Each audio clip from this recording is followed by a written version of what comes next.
को आराध्य माना जाता है। काल भी सदा उनके अधीन रहता है। वे भक्त वत्सल शिव शंकर ही सर्वेश्वर हैं और हम सबके परमेश्वर हैं। वे दीन दुखियों पर अपनी कृपा दृष्टि बनाए रखते हैं। उन्हीं महादेव जी को पति के रूप में प्राप्त करने हेतु ही मैं शुद्ध हृदय से इस वन में घोर तपस्या कर रही हूँ कि वे मुझे अपनी कृपा दृष्टि से कृतार्थ कर मेरे मन की इच्छा पूरी करें। ऐसा कहकर देवी पार्वती चुप हो गईं और निर्विकार होकर पुनः शांत मन से शिव जी का ध्यान करने लगी।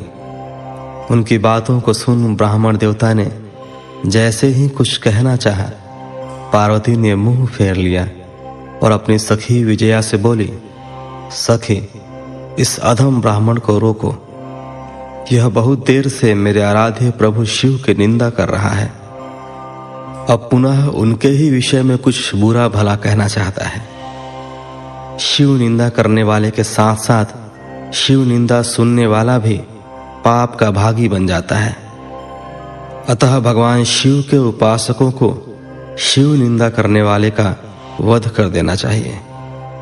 यदि शिव निंदा करने वाला कोई ब्राह्मण हो तो उसका त्याग कर देना चाहिए तथा उस स्थान से दूर चले जाना चाहिए। यह दुष्ट ब्राह्मण है, अतः हम इसका वध नहीं कर सकते, इसलिए हमें इसका तुरंत त्याग कर देना चाहिए।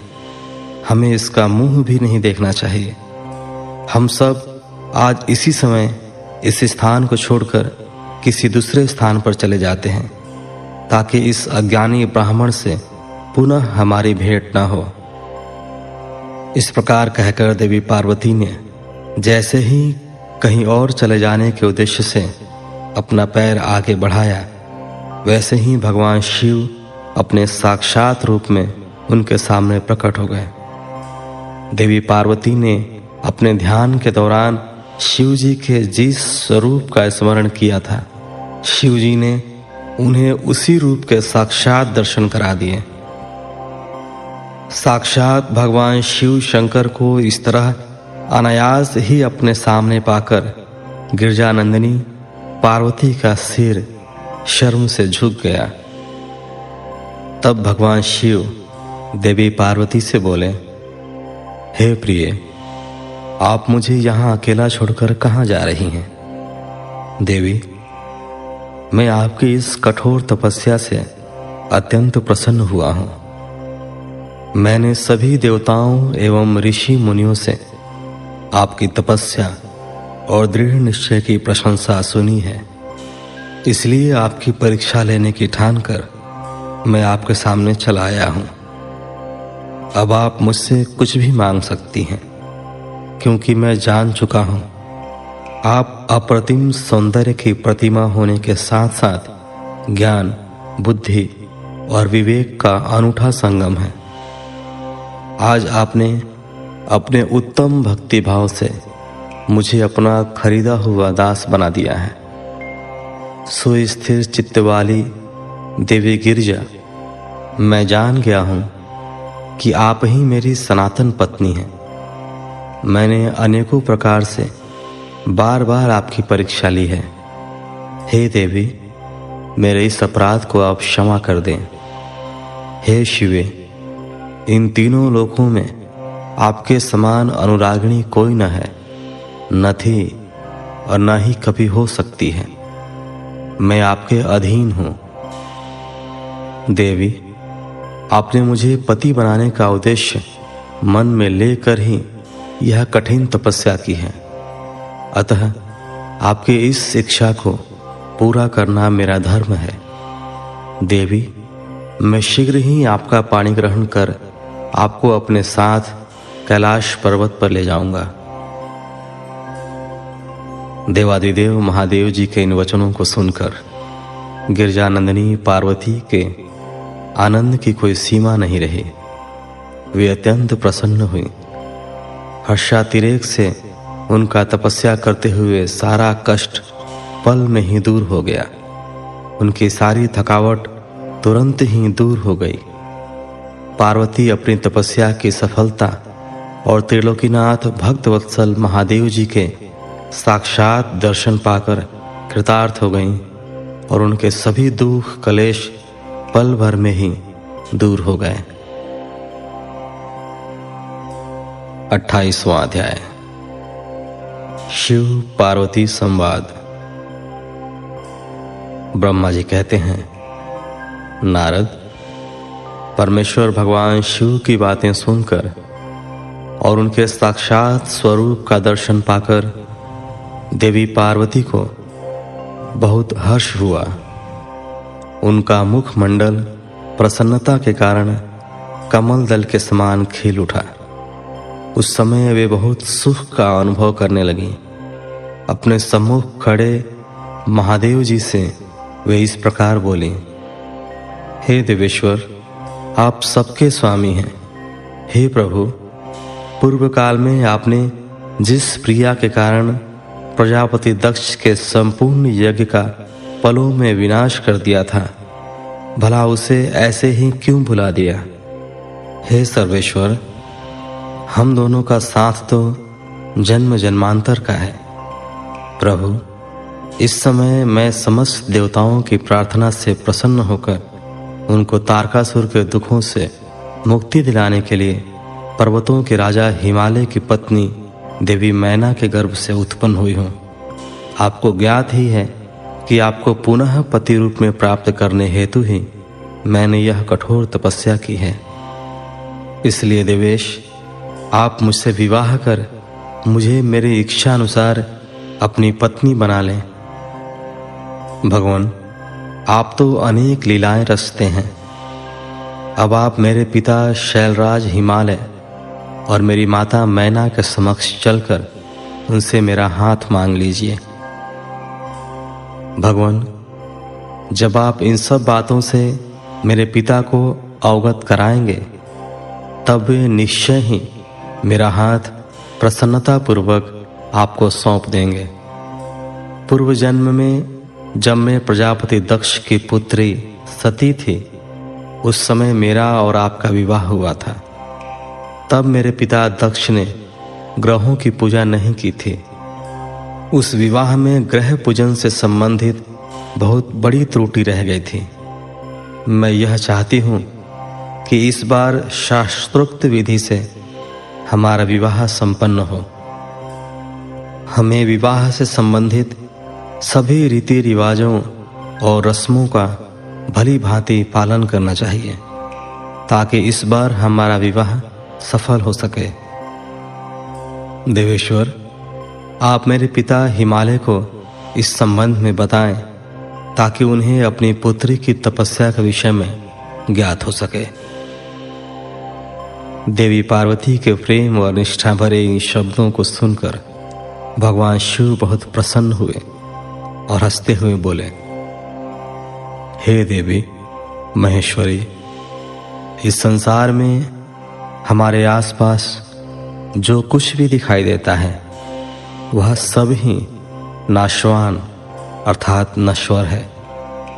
मैं निर्गुण परमात्मा हूँ।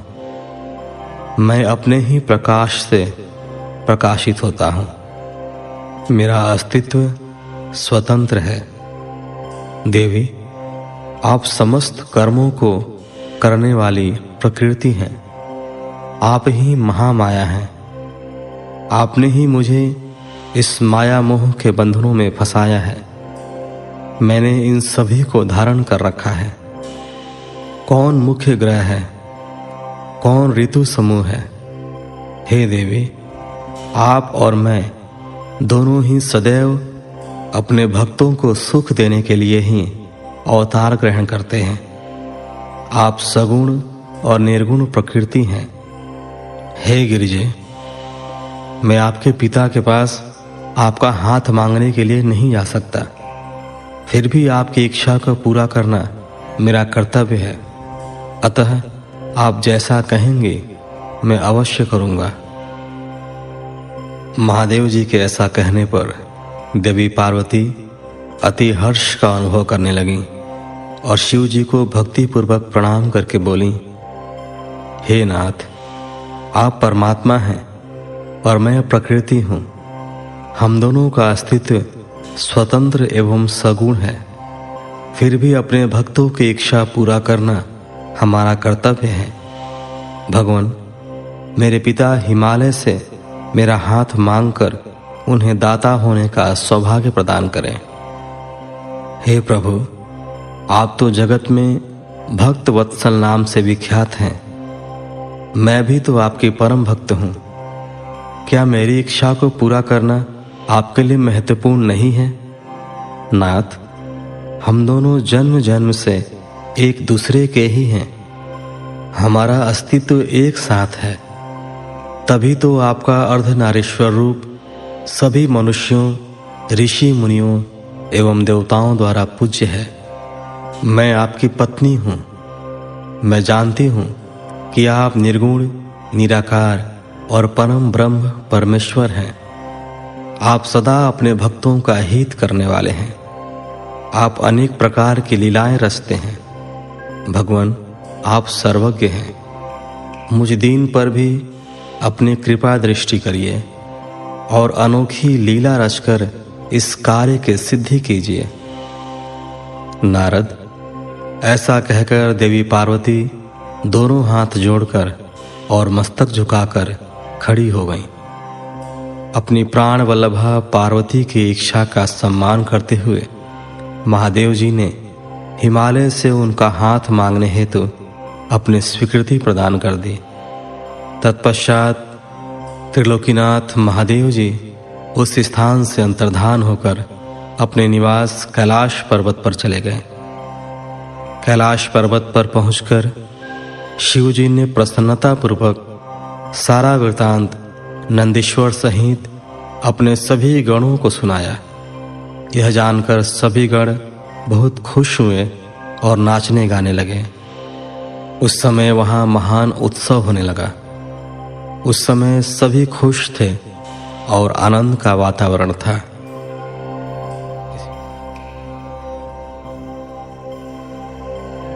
29वां अध्याय। शिव जी द्वारा हिमालय से पार्वती को मांगना। ब्रह्मा जी बोले, हे महामुनि नारद, भगवान शिव के वहां से अंतर्धान हो जाने के उपरांत देवी पार्वती भी अपनी सखियों के साथ प्रसन्नतापूर्वक अपने पिता के घर की ओर चल दी। उनके आने का शुभ समाचार सुनकर देवी मैना और हिमालय बहुत प्रसन्न हुए और तुरंत सिंहासन से उठकर देवी पार्वती से मिलने के लिए चल दिए। देवी पार्वती अपने नगर के निकट पहुंची। वहां उन्होंने अपने माता पिता और भाइयों को नगर के मुख्य द्वार पर अपना इंतजार करते पाया। वे अत्यंत हर्ष से विभोर होकर उनका स्वागत करने के लिए खड़े थे। पार्वती ने हाथ जोड़कर उन्हें प्रणाम किया।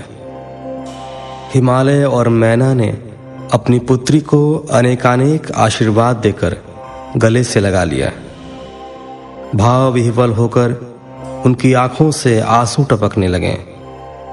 सभी उपस्थित लोगों ने उनके मुक्त हृदय से प्रशंसा की। वे कहने लगे कि पार्वती ने उनके कुल का उद्धार किया है और अपने मनोवांछित कार्य की सिद्धि की है। इस प्रकार सभी प्रसन्न थे और उनकी प्रशंसा करते हुए नहीं थक रहे थे। लोगों ने सुगंधित पुष्पों, चंदन एवं अन्य सामग्रियों से देवी पार्वती का पूजन किया। इस शुभ बेला में उन पर स्वर्ग से देवताओं ने भी पुष्प वर्षा की तथा उनकी स्तुति की। तत्पश्चात बहुत आदर सहित उन्हें घर की ओर ले जाया गया और विधि विधान से उनका गृह प्रवेश कराया गया। ब्राह्मणों, ऋषि मुनियों, देवताओं और प्रजाजनों ने उन्हें अनेकों शुभ व उत्तम आशीर्वाद प्रदान किए। इस शुभ अवसर पर शैलराज हिमालय ने ब्राह्मणों एवं दीन दुखियों को दान दिया। उन्होंने ब्राह्मणों से मंगल पाठ भी कराया। उन्होंने पधारे हुए सभी ऋषि मुनियों, देवताओं और स्त्री पुरुषों का आदर सत्कार किया। तत्पश्चात हिमालय अपनी पत्नी मैना को साथ लेकर गंगा स्नान को चलने लगे। तभी भगवान शिव नाचने वाले नट का वेश धारण करके उनके समीप पहुंचे। उनके बाएं हाथ में सींग और दाहिने हाथ में डमरू था और पीठ पर कथरी रखी थी। उन्होंने सुंदर लाल वस्त्र पहने थे। नाचने गाने में वे पूर्णतः मग्न थे। नट रूप धारण किए हुए शिवजी ने बहुत सुंदर नृत्य किया और अनेक प्रकार के गीत गा गाकर सभी का मन मोह लिया। नृत्य करते समय वे बीच बीच में शंख और डमरू भी बजा रहे थे और मनोरम लीलाएं कर रहे थे। उनकी इस प्रकार की मन को हरने वाली लीलाएं देखने के लिए पूरे नगर के स्त्री पुरुष बच्चे बूढ़े वहां आ गए। नट रूपी भगवान शिव को नृत्य करते हुए देखकर और उनका गाना सुनकर सभी मंत्रमुग्ध हो गए। परंतु देवी पार्वती से भला यह कब तक छिपता। उन्होंने मन ही मन अपने प्रिय महादेव जी के साक्षात दर्शन कर लिए। शिव जी का रूप ही अलौकिक है। उन्होंने पूरे शरीर पर विभूति मल रखी थी तथा उनके शरीर पर त्रिशूल बना हुआ था। गले में हड्डियों की माला पहन रखी थी। उनका मुख सूर्य के तेज के समान शोभा पा रहा था। उनके गले में यज्ञोपवीत के समान नाग लटका हुआ था। त्रिलोकीनाथ भगवान शिव के इस सुंदर मनोहारी स्वरूप का हृदय में दर्शन कर लेने मात्र से ही देवी पार्वती हर्षातिरेक से बेहोश हो गईं। वे जैसे उनके स्वप्न में कह रहे थे कि देवी अपना मनवांछित वर मांगो। हृदय में विराजमान इस अनोखे स्वरूप को मन ही मन प्रणाम करके पार्वती ने कहा, भगवान मेरे पति बन जाइए। तब देवेश्वर ने मुस्कुराते हुए तथास्तु कहा और उनके स्वप्न से अंतर्धान हो गए। जब उनकी आंखें खुली तो उन्होंने शिवजी को नट रूप धारण किए वहां नाचते गाते देखा। नट के रूप में स्वयं भक्त वत्सल भगवान शिव के नाच गाने से प्रसन्न होकर पार्वती की माता मैना सोने की थाली में रत्न, माणिक, हीरे और सोना लेकर उन्हें भिक्षा देने के लिए आई। उनका ऐश्वर्य देखकर शिवजी बहुत प्रसन्न हुए, परंतु उन्होंने उन सुंदर रत्नों और आभूषणों को लेने से इनकार कर दिया। वे बोले, देवी भला मुझे रत्नों और आभूषणों से क्या लेना देना। यदि आप मुझे कुछ देना ही चाहती हैं तो अपनी कन्या का दान दे दीजिए। यह कहकर वे पुनः नृत्य करने लगे। उनकी बातें सुनकर देवी मैना क्रोध से उफन उठी। वे उन्हें उसी समय वहां से निकालना चाहती थीं कि तभी गिरिराज हिमालय भी गंगा स्नान करके वापस लौट आए। जब उनकी पत्नी मैना ने उन्हें सभी बातें बताईं तो वे भी जल्द से जल्द नट को वहां से निकालने को तैयार हो गए। उन्होंने अपने सेवकों को नट को बाहर निकालने की आज्ञा दी, परंतु यह असंभव था। वे साक्षात शिव भले ही नट का रूप धारण किए हुए थे, परंतु उनका शरीर अद्भुत तेज से संपन्न था और वे परम तेजस्वी दिखाई दे रहे थे। उन्हें उठाकर निकाल फेंकना तो दूर की बात थी, उन्हें तो छूना भी कठिन था। तब उन्होंने मैना हिमालय को अनेक प्रकार की लीलाएं रचकर दिखाई। नट ने तुरंत ही श्री हरि विष्णु का रूप धारण कर लिया। उनके माथे पर किरीट, कानों में कुंडल और शरीर पर पीले वस्त्र अनोखी शोभा पा रहे थे। उनकी 4 भुजाएं थीं। पूजा करते समय हिमालय और मैना ने जो पुष्प, गंध एवं अन्य वस्तुएं अर्पित की थीं, वे सभी उनके शरीर और मस्तक पर शोभा पा रही थीं। यह देखकर सभी आश्चर्यचकित हो गए। तत्पश्चात नट ने जगत की रचना करने वाले ब्रह्मा जी का चतुर्मुख रूप धारण कर लिया। उनका शरीर लाल रंग का था और वे वैदिक मंत्रों का उच्चारण कर रहे थे। उन सभी ने उस नट भक्तवत्सल भगवान शिव के उत्तम रूप को देखा। उनके साथ देवी पार्वती